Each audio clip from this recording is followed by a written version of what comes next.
morning, good morning, good morning, and thank you for joining me on Friday's episode of the Roundtable Talk Show. It's Friday, and you know what that means. I didn't tell our guests, but I always tell people you don't want to be on my Monday show or my Friday show. And why is that? Mondays, I've slept all weekend. I'm rested. Fridays, I've been doing this show. I've been talking. The world has gone mad. So I have absolutely no idea what I'm going to say. But I know it's going to be fun. I know it's going to be interesting because we always have fun on the Roundtable Talk Show. That's what we do. So I'm going to ask you to do what I always ask you to do every day, no matter what day it is, Monday through Friday. I make the same request for you to go out and be an evangelist for the Roundtable Talk Show, because we need your support. And not only do we need your support, but your friends, your network, they need your support. They need the information that we share every morning, weekdays at 8 a.m. Pacific. So if you haven't shared this information, what kind of friend are you? Share it with your network. Friends don't let friends miss out on the Roundtable Talk Show. Now, while you're sharing the show, I'm going to go ahead and introduce our first guest. We have a real life angel from heaven on the show. Yes, we do. We got an angel here just for you. Now, Angel from heaven is also known as the CEO Confidant. He's an influencer, international TV host, public speaker, CEO consultant, board member, and philanthropist. In the last 21 years, Angel has empowered more than 1,500 CEOs in 33 different countries. He was born near Barcelona, and he has lived in 8 countries and speaks 5 languages. So I guess we'll have to see how he's doing during this global pandemic. Angel, good morning. How are you? Good morning. Very, very well. Thank you. What an introduction. I have to say it's the first time ever I've been introduced like that. So this Friday will definitely go to history. Thank you so much. I like making history. I like making history. It's fun. You're already making history. And thank you obviously to all the audience watching us. Absolutely. I love your background. I love your background. Now, you're a world traveler. You're all over this place. How has it been for you over the last year? Because I'm pretty sure your travel has been, maybe slightly altered. Well, totally altered. Totally altered. And not because of the restrictions. Well, it's mostly because, you have to stay in places like for 1 week or 2 weeks to quarantine and these kind of things. But thank God, we have remote working tools that we can use. But last year, as answering to your question, last year has been a year of awakening. That's definitely. So if you had asked me the question you're going to ask me today, 12 months ago, I guarantee you I would have answered differently. So that's the best thing I can say right now. So what have you been up to? You have all these accolades. You're doing the most. You're saving the world. You're helping the people. What does a typical day look like for you? Thank you. A typical day, well, if I'm on vacation, it's different. But when I am working here in Dallas, Texas, basically, I take my kids to school. I have 3 kids. 2 of them still go to school. And after that, I just start my normal day. I have an intention experiment I've been doing for the last 3 years. For half an hour, I meditate with 8 other people from different places in North America. And after that, my day starts with, basically. Well, I didn't mean to interrupt, but I want to talk about that, because that was unique. Most people, and I just ask random questions just because I'm curious, because you have so much going on, and people always tell me like Sharifa, you're busy, you never have time. So I'm like, what does a typical day look like for someone like you? But intention experiment, I don't want to gloss over that, because I've heard about, morning prayer calls and meditation, but intentions and experiments don't typically go together. Please clarify. Thank you. So basically, a few years ago, I went to a conference of a gentleman. He's of a doctor called Dr. Joe Dispenza. At that event, I got to know, before going to that event, I had read a book about Lynn McTaggart, because Lynn McTaggart interviewed Dr. Joe Dispenza. Lynn McTaggart, she lives in the UK, and what she does is she conducts worldwide intention experiments. Actually, you can go Lynn McTaggart, you can Google her, and she has a great book about that. So basically, intention experiment means that every single morning a group, we are 9, but a group of 8 or more people can meet up, and basically they decide, okay, so today we are going to intend for something specific that we want to happen.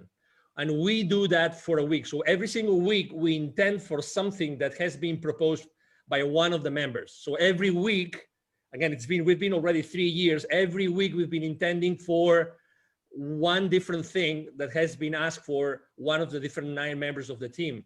And we're right now, actually, after so long, we are right now working on a book. We are writing a book called 10-Minute Miracles, because we've seen so many miracles happen. We've seen people healing. We've seen things changing in our lives. So it's been incredible. Obviously, in 3 years, I mean, 52 times 3, right?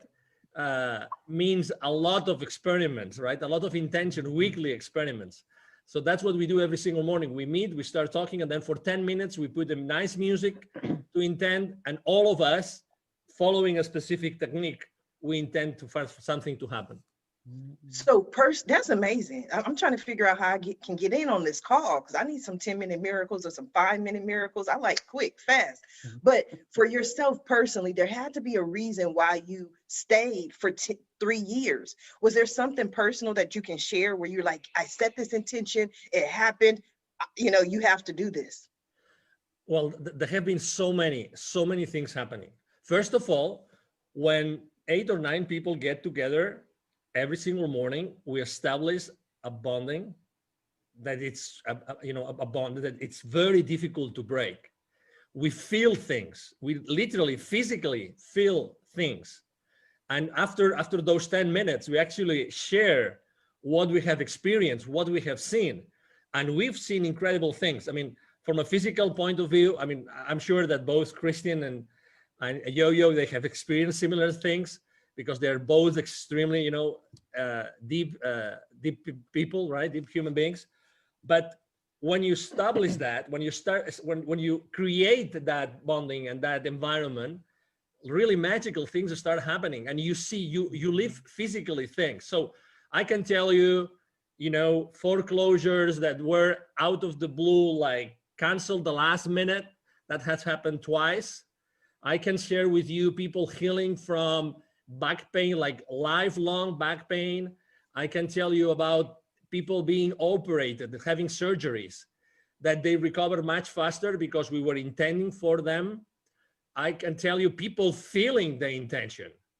So people even not knowing that we were intending for them, and they were going through some sort of issues in their lives, they got those things sorted out. So that's why we're writing a book. There's so many things that have happened that there's one chapter for each of us right now in the book. Again, it's going to be called the 10-Minute Miracles. I love it. I love it. No, I'm so intrigued. I think I can talk to you for all day and pick your brain, so much in there. But Angel, I'm going to come back to you. I want to go ahead and introduce our next guest so we can start this conversation, because it's getting good. Miss Yamitra Wadeo. Yamitra is the only live past crazy specialist. She works strategically with individuals to identify, analyze, and release chaos and crazy in their lives by providing a safe space to begin their journey and guide them to the source of their own power. Yamitra is an Amazon international best-selling author of Fearless Women, Born to Give Thanks, and Transition to Freedom, and 7 other amazing books. She has received Author of the Year award for 2 consecutive years and has had the opportunity to share the screen with the late actor Tommy Ford in the movie The Last Time. She is the founder of Be Fearless Inc., Waddell Consulting Services, and Bear Your Hair. Good morning, Yamitra. How are you? Good morning. Y'all make me sound good. I like these introduction things. Everyone good at this. said that. I don't know why. And I'm like, hey, I just read what you send me. I got to be careful, though, because so much better when you say it. Somebody's going to send me some bio and I'm just going to read it. It's like, I'm the king of America. I'm like, I don't know. Would you send it to me? I'll read it. Tommy Ford. Oh my God. That was a loss. I love, I grew up. We all grew up, I think, for the most part, watching Tommy. Yes, what a great loss. Good morning. How you doing today? I am doing peachy today. It's a great day. So I'm happy to be here. I'm excited And I would just like to tell Angel, I am a Joe Dispenza fan. Yes. I have the majority of his books, and I think he's just an awesome human being. I love him. Yeah, Yes. he is. Yes.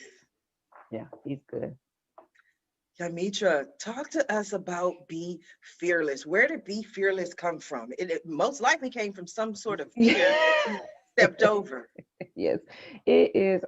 It is a story for sure. So I go by the tagline, "The only live past crazy specialist," because I know crazy, and your crazy doesn't have to be like my crazy. Your crazy could be the normal crazy, life, kids, your career, all the crazy. My crazy and Be Fearless came from being a survivor of domestic violence, and my abuser just happened to be the pastor of the church, and so to be the first lady and be the woman in front that everybody's looking to, and then being abused, it was hard. And from going from that to living in a shelter to, now finishing my PhD and owning a couple of businesses, you have, and Be Fearless, I would have to say, is understanding that regardless that this fear is here, my vision and my mission is not changing. Fear is going to have to go with me on this journey. Like, you don't have a choice.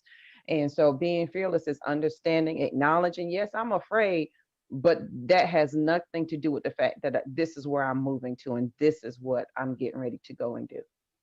What gave you the strength to get out of this situation? Because like you mentioned, for most people, the church is the rock of not only the community, but the family, right? So it's like getting divorced twice to me. I look at it like that, because you're divorcing this community and then also Okay. divorcing or getting rid of this person. Okay. So Yeah.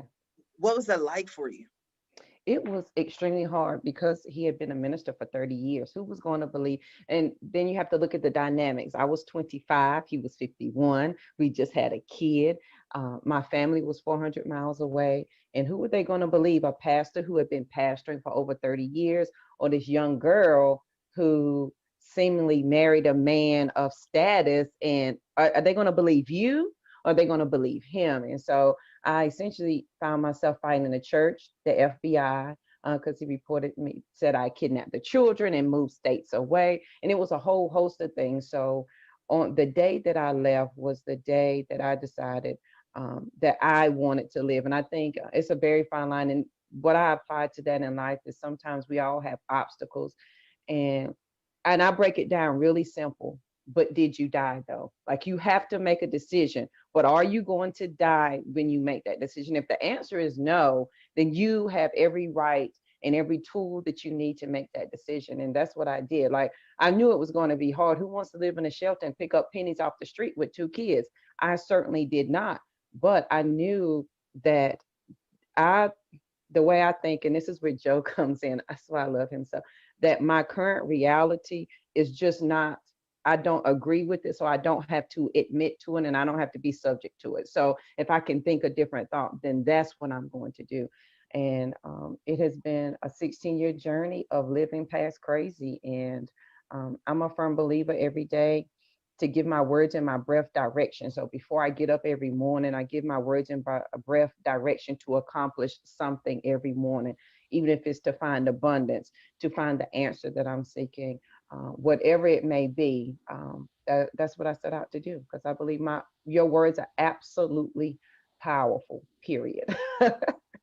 Wow, your story, your life is powerful. That's why I love doing this show. I really do. I love it. I love it. I love it. It's a personal passion of mine. Yeah. That's why I get up every morning and do it, because it takes away excuses for people. Yeah. When people come to me and they say, "Well, Sharifa, I can't because," or I'm too this or I'm too that, or this person is stopping me. I'm like, you're going to watch January 8th episode of the Roundtable Talk Show. You're going to listen to those guests. And then, because if they can do it, there's no reason why you can't as well. And so much of what you're saying resonates with me in my life and my crazy, I guess. Mhm. But when I was in my worst times and I lost everything and was homeless, I would walk and I would literally speak to God, and I would say, "God, I know you didn't bring me this far to just bring me this far." Yeah. So you went through all of that, owner of multiple companies. Was there a point where you said, "You know what?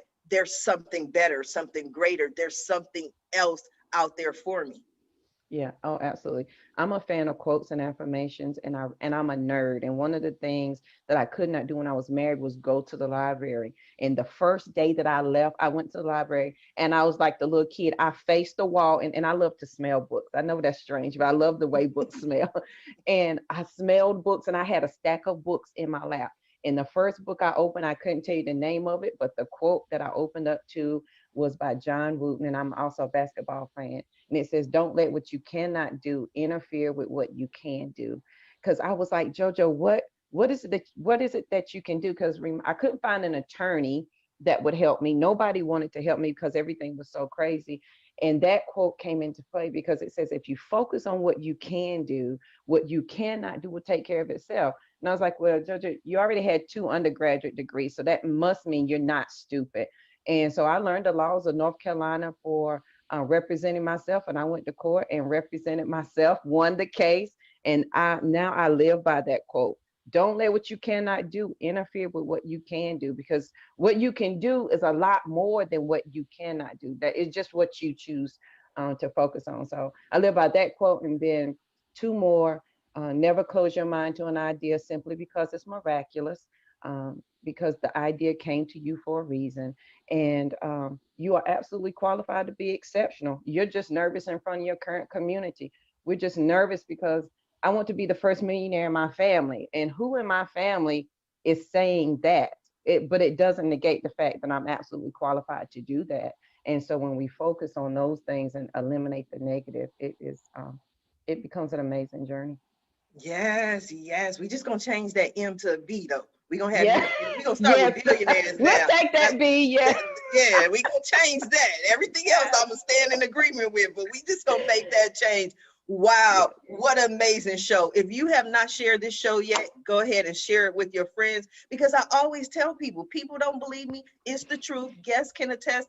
I do not select the dates that the guests appear. The guests decide what days they want to appear, and somehow, some way, there's Mhm. always a common theme. I don't know how it happens, just like Angel from Heaven probably doesn't know exactly how the 10-minute miracles happen, but we've seen them happen Yes. over and over and over again, which brings me to my next guest. And I know he's going to have a very important take on this conversation, Mr. Christian de la Huerta. With 30 years of experience, Christian is a sought after spiritual teacher, personal transformation coach, and leading voice in the breathwork community. He has traveled the world offering inspiring and transformational retreats, combining psychological and spiritual teachings with lasting and life-changing effects. Good morning, Christian.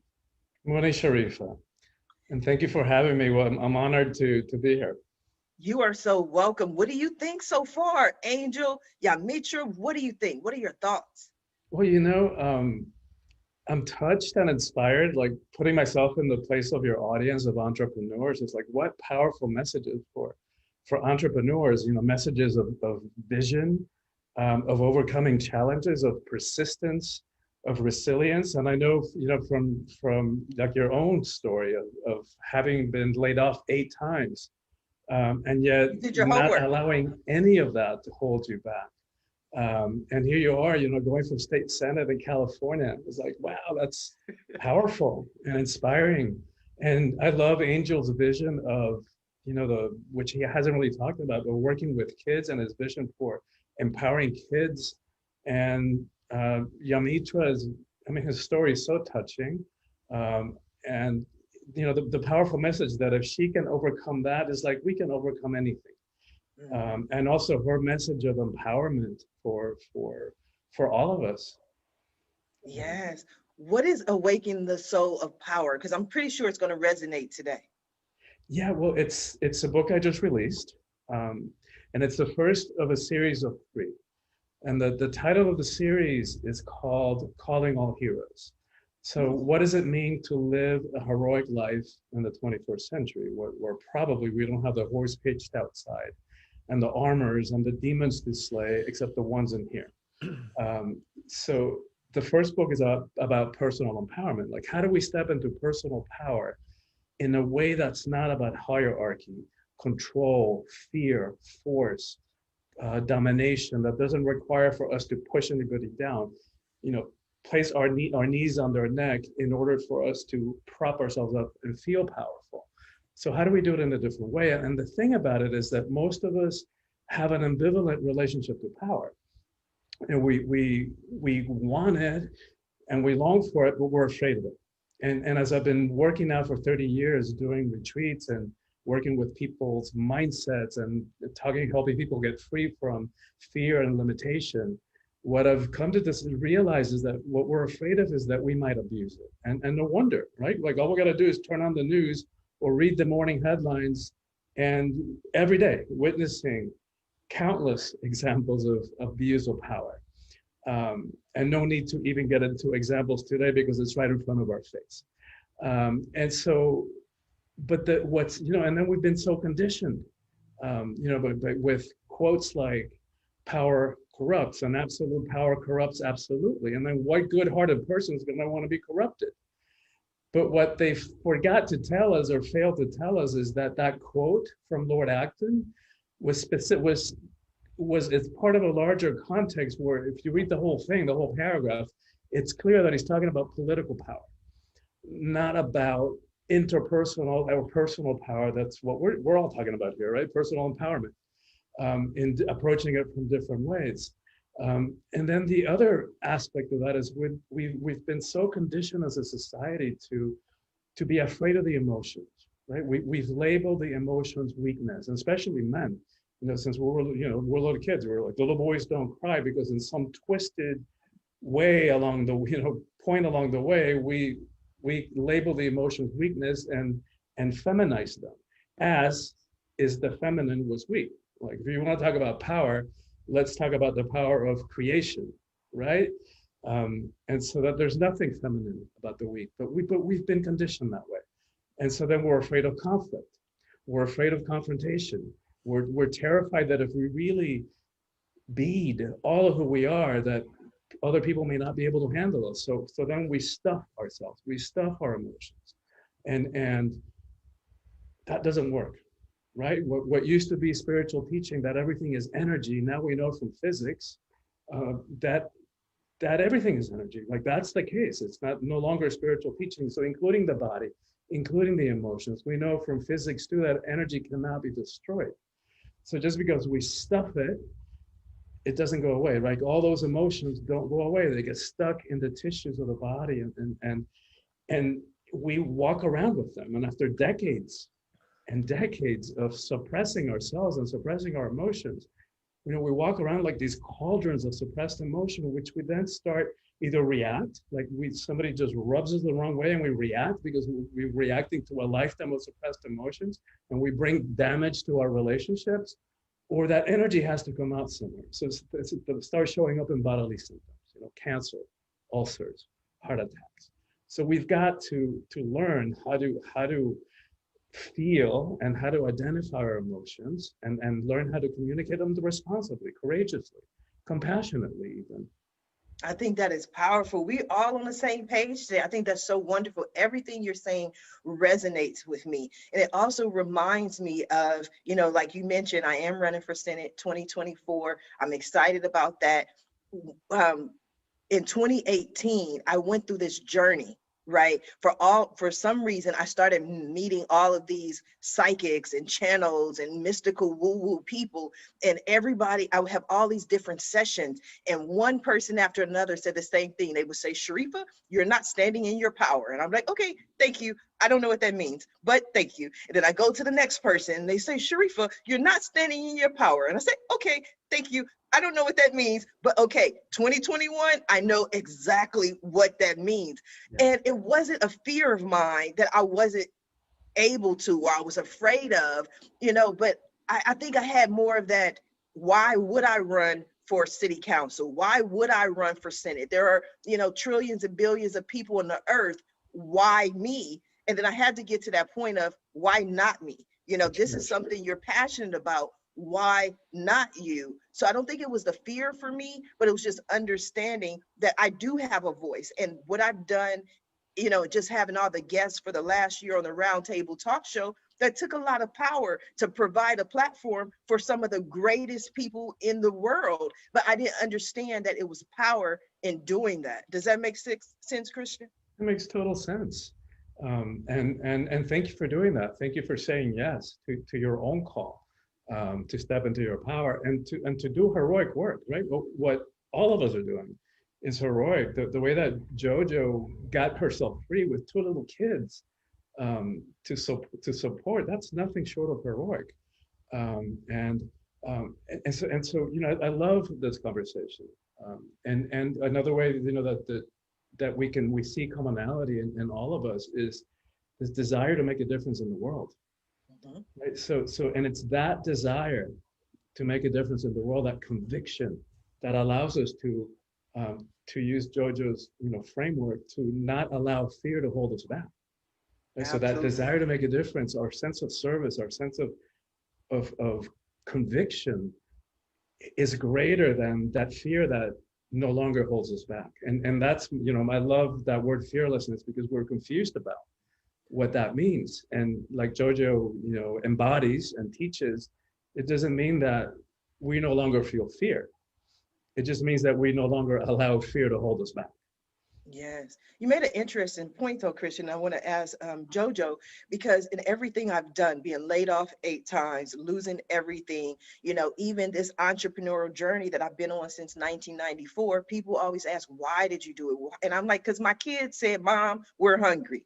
There wasn't this deep rooted, I want to save the world. My kids were like, Mom, dinner needs to be served somehow, some way. So JoJo, when Christian looks at you and he's like, you know what, just getting these 2 kids out of this situation, that's powerful. And I agree wholeheartedly, there's power in that. But at that moment, were you thinking about the power, or you just like, I got to get out of here?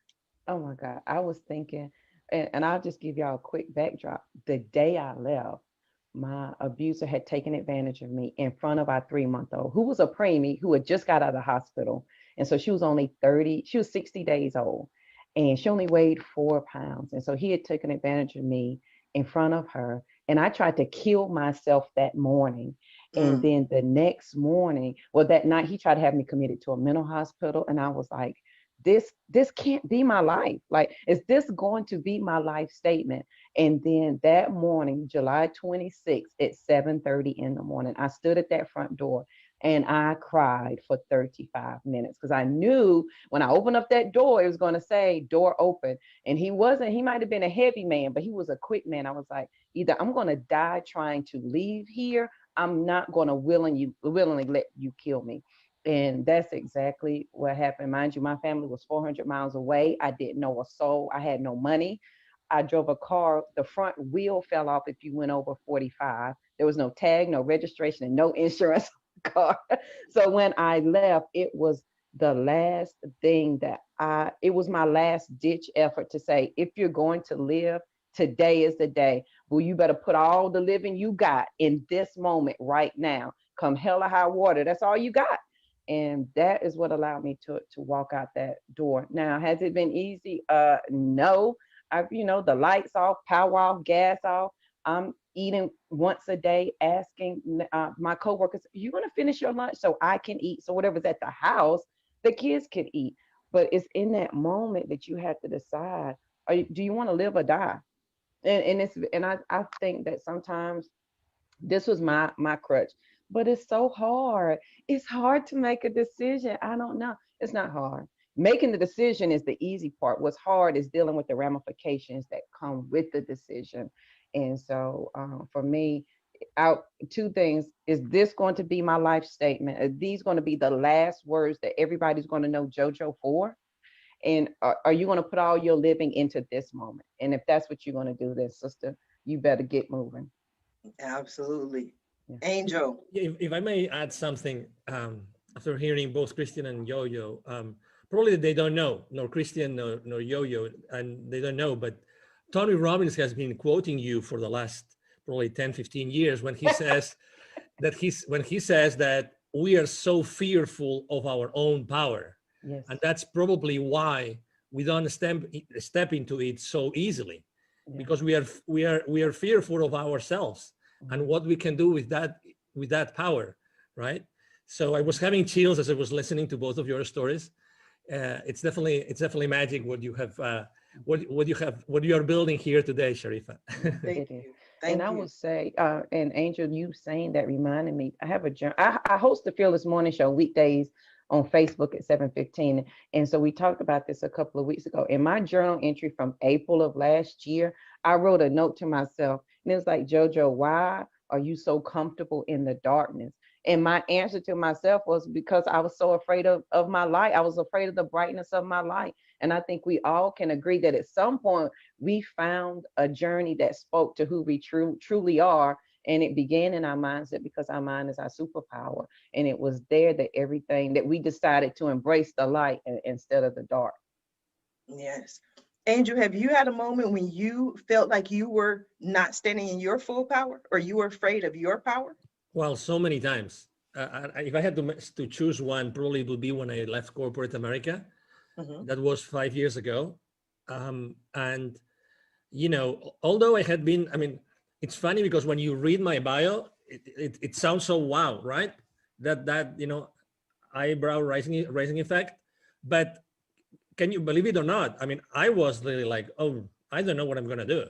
I don't know if I don't know what I have really done in my life. I mean, I don't know if what I have learned or what I have done to others or for others is going to serve me, really. So, when you said, the famous imposter syndrome, Yes. that, you just, you go from a very structured, massive, I had worked since the 90s for large multi-billion euro corporations, and suddenly you are by yourself, right? And I was, and you say, well, I don't know what I'm going to do.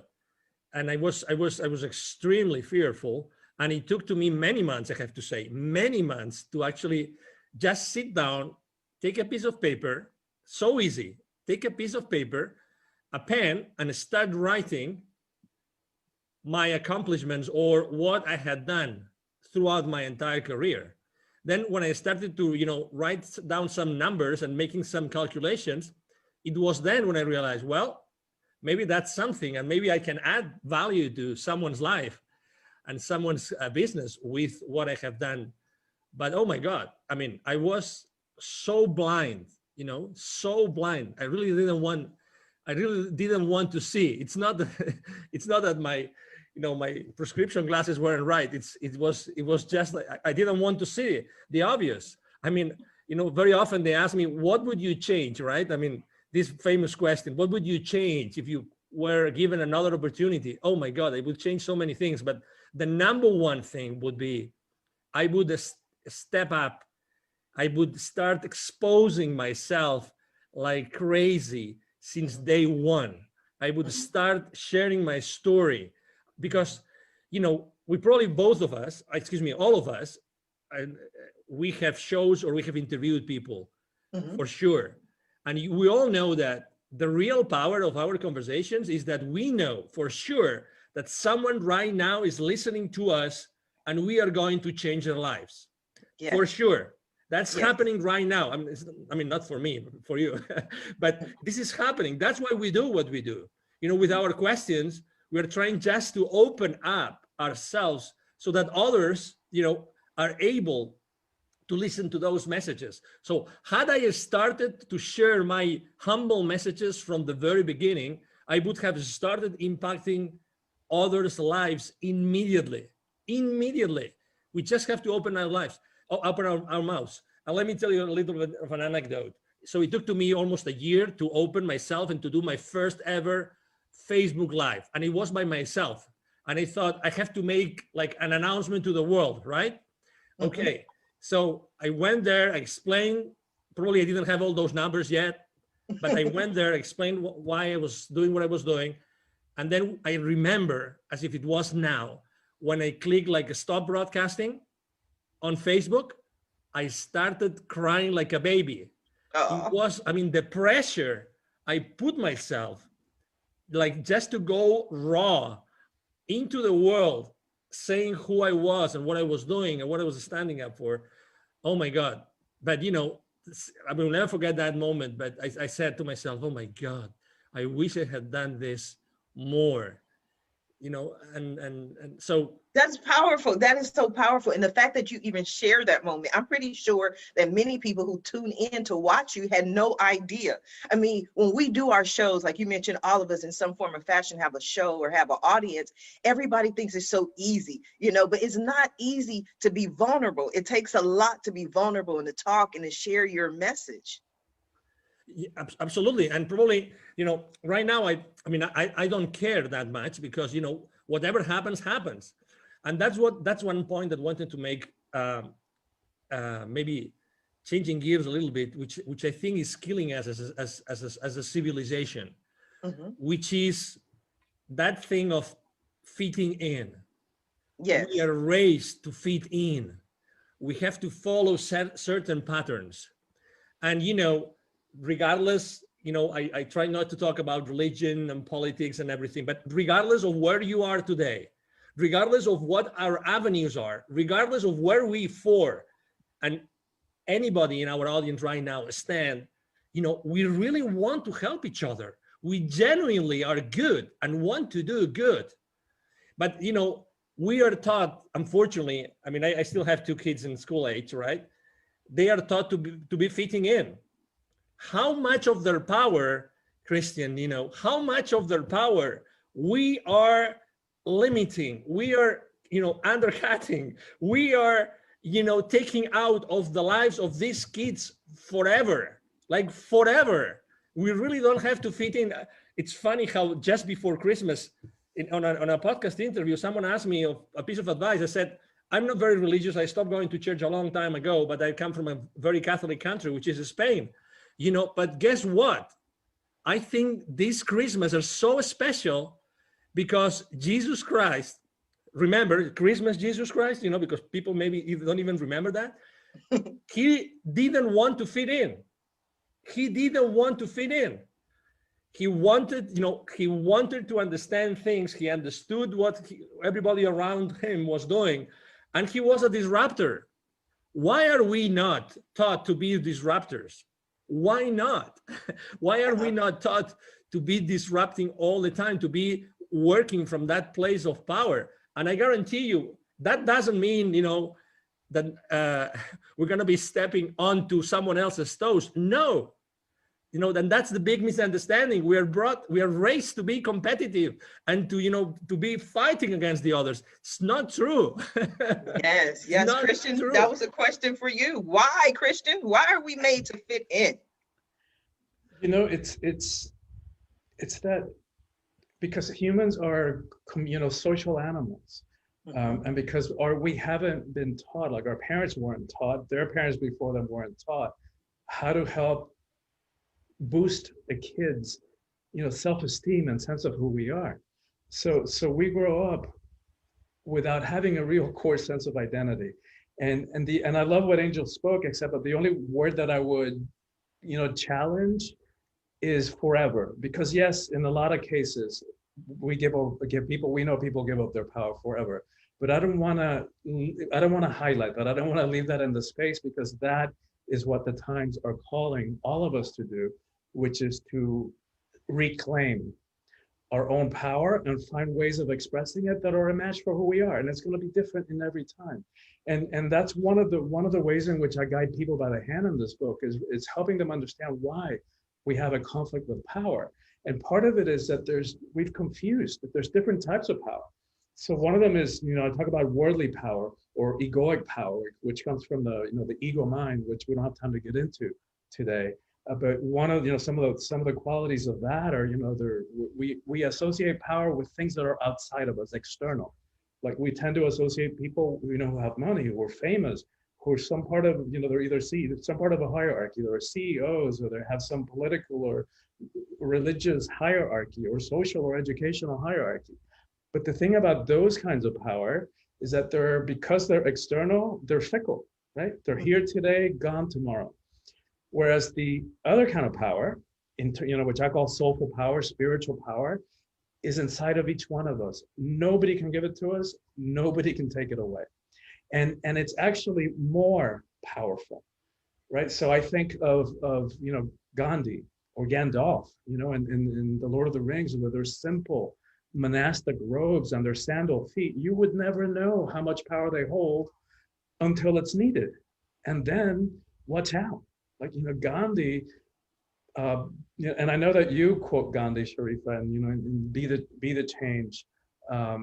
And but he brought the British Empire to its knees when it was at its highest point, globally, in terms of global reach, without ever landing a punch or shooting a gun. And talk about power.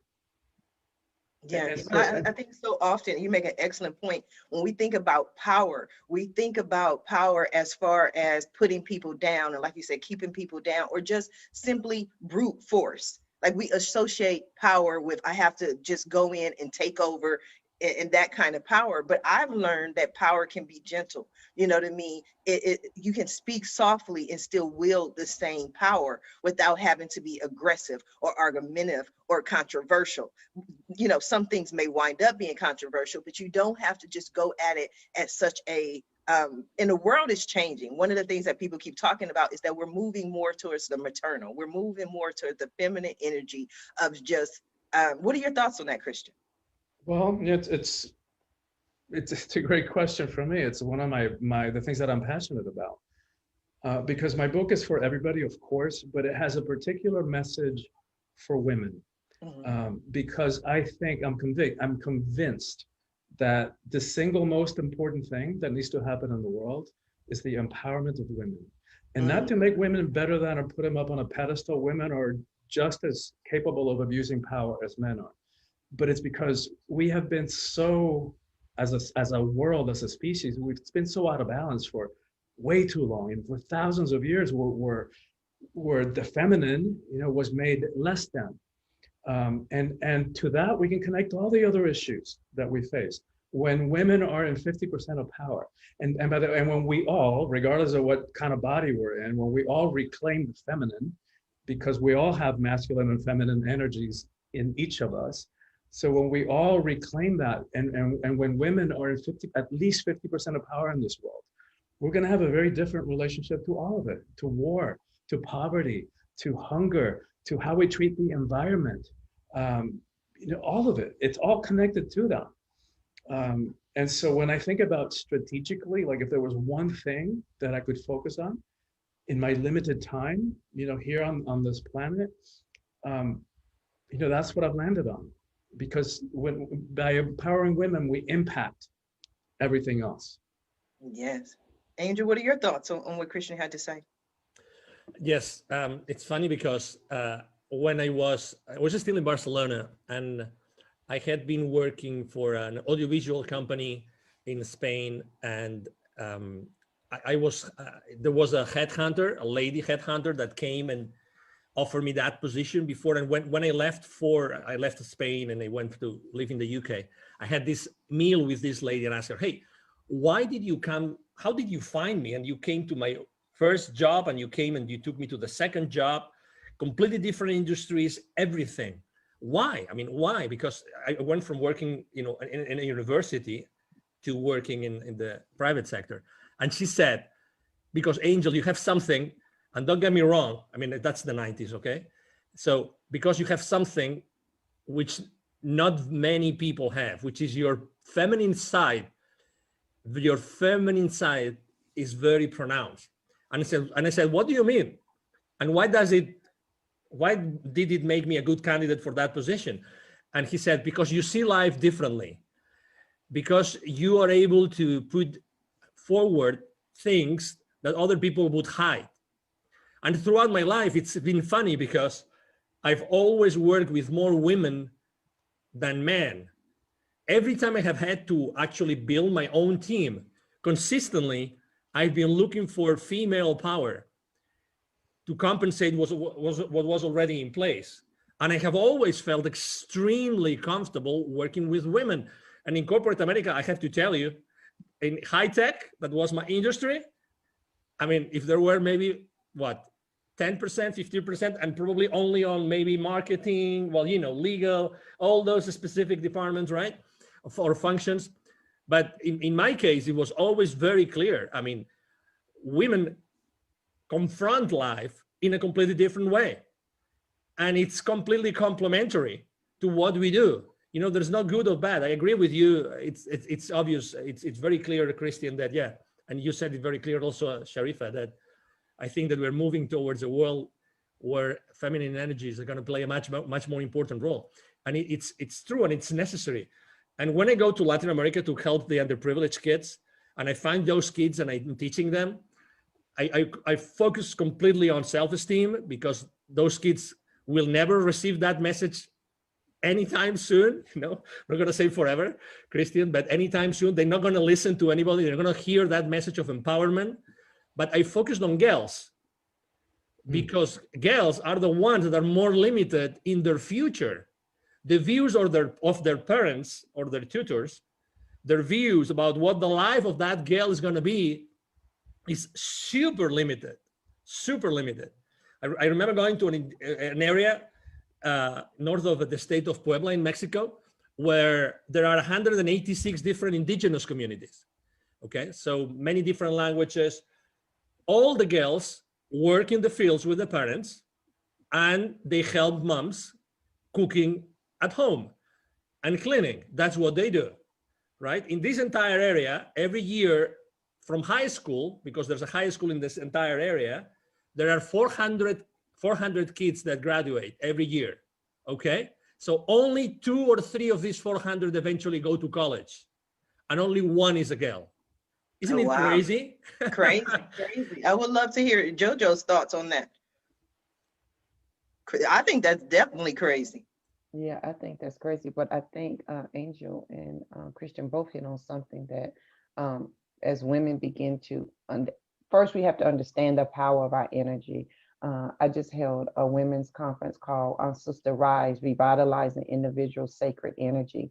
And as women, as we begin to understand what our sacred energy is and how it's going to change the world and how we begin to impact the world, I think that's going to, it's going to make a big difference. And I think as women, as we begin to see ourselves differently, and we have to think about how big of an impact, and guys, you can think about this too, how big of an impact your mother had on your life. We do a lot of things because the women in our household did them.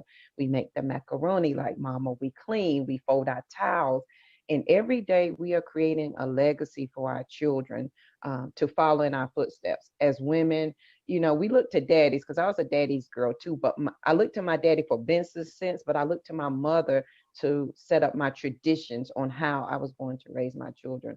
And that's an excellent point, because I laugh with my son all the time. My son will be 24 in April, you know, and whenever he does something and it's not correct, I'd be like, gotta do it right, because people will say, your mama didn't raise you right, you know what I mean? Or they'll say, who raised you? I'm like, so this is not about you, this is about me, right? It's about me, because your name is all you have.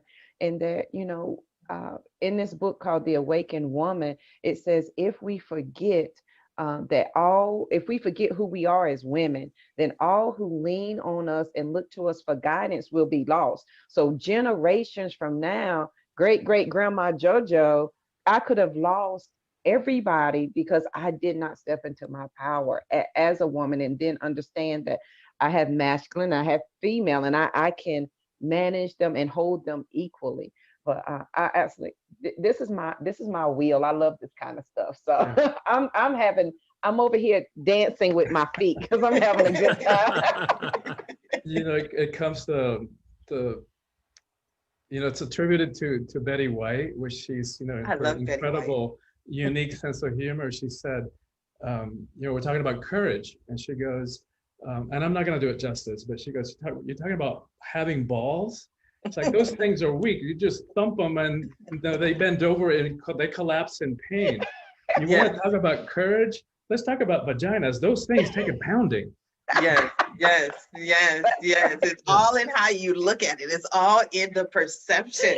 I love Betty White. I love laughter. I mean, that's the beautiful thing. Anytime I do stand-up comedy shows, it's always my brand, Laughter Heals. We need more laughter in the world. We need more people to remember who they are and stand in their own power. And it may not necessarily be easy, but I definitely think that it's necessary.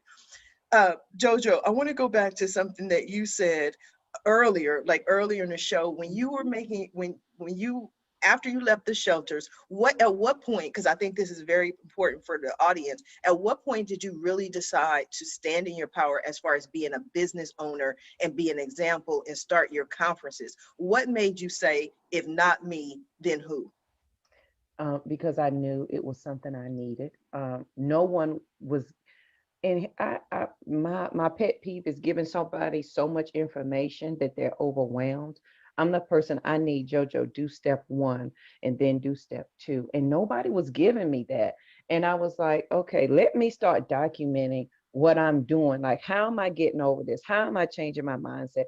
And what are the things that I'm doing? And so for me, it was, this is what I need. So surely somebody else needed. And what really made it hit home, because you know how you play entrepreneurship and you think you're going to do it. And I've been in healthcare for 20 years. I didn't want to give up the title that I worked at Duke Hospital or Duke Medical. I didn't want to give up that title, you know, that I've worked at all those places. And then I spoke the first time ever and talked to a group of ladies who were coming from welfare to work. And the lady called me like 3 days later, and she said, had you not shared your story, I would have killed myself. And I have a quote that I wrote right then, and it says, somebody is waiting to hear my voice, and they will not move until I move. So every day when I get angry and frustrated, like I can't figure this out, like I don't know what I'm doing, JoJo, somebody's waiting to hear your voice, and they're not going to move until you move. And so that was one of the biggest things that helped direct me to say, okay, you're gonna, honey, it came to you for a reason. You survived and you lived for a reason, and now you must do something with it. I think that is so, so powerful, amazing. Now, we are coming down to the last few minutes of the show, and I must admit, I have greatly enjoyed this show. Me At the too. end of every show, I just allow my guests to speak directly to the audience, to everyone who is watching this show live, as well as everyone who is watching it in the archives, and let them know what you want them to take away from your appearance here today. And we're going to start with you, Christian. Good. Thank you so much. And I want to, add one more thing for the men in the audience, because the current system, of toxic masculinity that we've been living in for the last, who knows how long, thousands of years, is not good for men either. Right? Of course, it's oppressive women in ways and in ways that are completely unacceptable and enough. But it's also been incredibly limiting for men. Like, no wonder men, have a shorter lifetime. They die 3 years before. No wonder the rate of suicide among men is like 3 times. I forget the exact number right now, but it's way higher. I think 70% of the suicides in America are committed by white men. So it's not working, right? The system is not working for men either. And it's time that we all figure out a way to reconnect with who we are, to reclaim our own sense of self, our own sense of power. As far as I'm concerned, we're living in the most critical times in the evolution of humanity. Make it or break it time, right? And so whenever one of us feels that call, like all 4 of us here have to be more, to say yes in spite of the fear, and to step into roles that we don't even know how it's going to work out, that the universe has a vested interest in each of us doing that. Because as we do that, and when we do that, the ripple effects will be felt. And like everybody here was talking about, like Angel was talking about, making a difference. That's how we all get out of this collective hole that we have dug ourselves into. Yeah. That was powerful. And that was actually a very interesting statistic. I had no idea that 70% of suicides are white males. I did know I found this interesting fact out, is that more women than men attempt suicide, but more men than women commit suicide. Is because men do suicide in deadlier ways. Women tend to take a bottle of pills and wake up in the hospital, but they live to see another day. Whereas men, they're done, they're final, they get the shotgun, and it's over. So very interesting. We have to heal the world so no one is in that position where they even contemplate or even think about suicide. And we're all here to help them. Thank you for that, Christian. Angel, what do you have for us? Thank you. One of my favorite sayings is taking perfect action now. And I do that because most of what I do is I help both, you know, corporate executives and entrepreneurs to accelerate the growth of their businesses through expansion and exposure using different techniques. And every single time, I'm very involved here in the Dallas area with the different business accelerators, business incubators, etc. And every single time I'm helping someone reinvent themselves, pivot in their businesses, I always have this same conversation. You all have an immense power inside to create wealth for the rest of the world. All of you. Tony Robbins says something which is extremely smart, which is, you know, your wealth is totally dependent and proportionate to the amount of people that you are able to serve. And I have to tell you that every single one of you have something inside your professional career, your life, that nobody else in the world has. Nobody. We all have lived completely different lives. Even if you think you are not adequate or you're not enough, you are already enough and you are already adequate. And you can already start. To offer your products, your services to the rest of the world. So I would encourage you to take imperfect action now, to start changing your life immediately, stepping into your power, as Christian and Jojo were saying very, very wisely, but do it today, do it immediately. You know, as you realized, you know, I think that many of us were confronted with death in the last 12 months, right? Like it or not. We had to think about death, you know, at some point.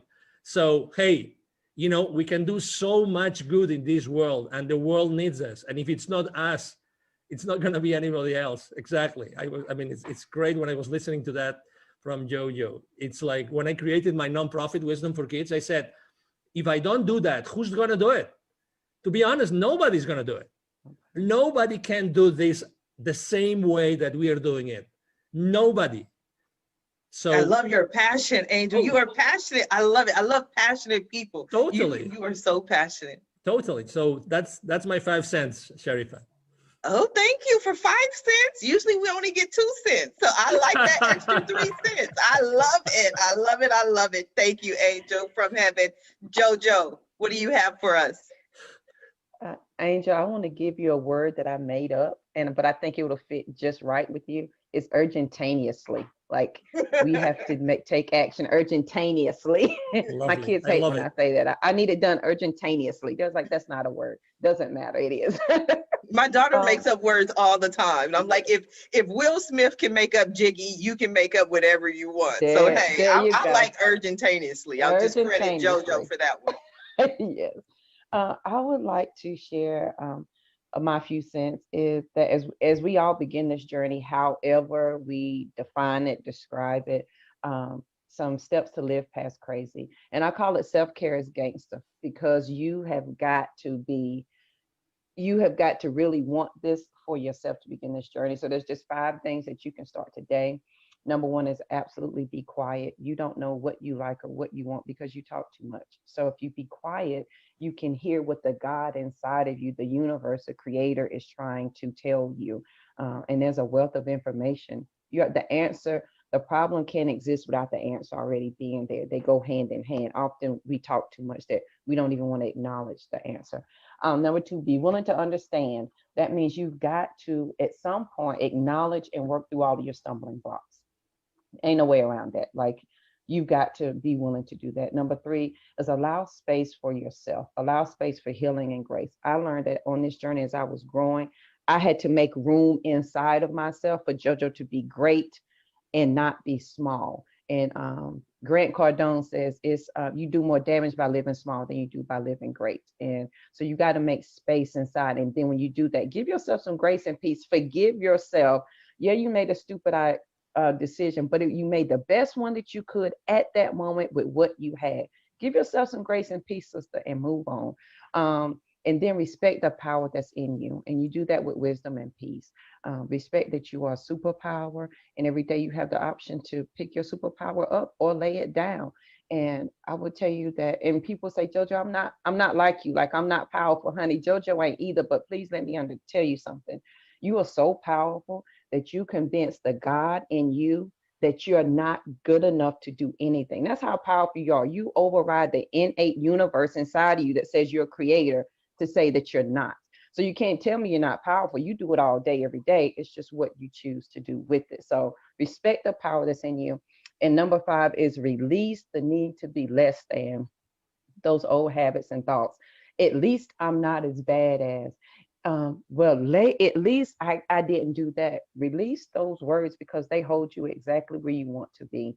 And it's not until we're willing to take responsibility for where we want to go that we're able to leave where we are right now. So as you begin this journey, I welcome you on your journey, because you couldn't have came any other day other than today, because you couldn't have understood it. You couldn't have received it. It would have never made sense. You would have said, JoJo's crazy for real. And I would take that title because I'm the only Live Past Crazy specialist. I'll handle that title.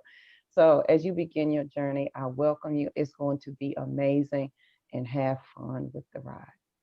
Absolutely. I have truly enjoyed today's show. It has been an amazing show, amazing week. I want to thank my guests for joining me here today on the Roundtable Talk Show. And I especially want to thank everyone who tuned in to watch the show live, as well as everyone who is watching it in the archives. Just because you didn't catch the live show does not mean you're not important. You are very important. We still need your support. We still need you to watch the show, share the show, but please don't just watch the show. Please don't just share the show. Support our guests. Visit their websites. Pick up a copy of their book. They came here this morning to share their message just for you. So support them. Their information, their websites are in the Facebook post. And if you're interested in more ways that I can help your business, or maybe you want to be a guest on the Roundtable Talk Show, please visit my website at asharifa.com. Until Monday morning at 8 a.m. Pacific, everyone have a safe and a blessed weekend. Bye now.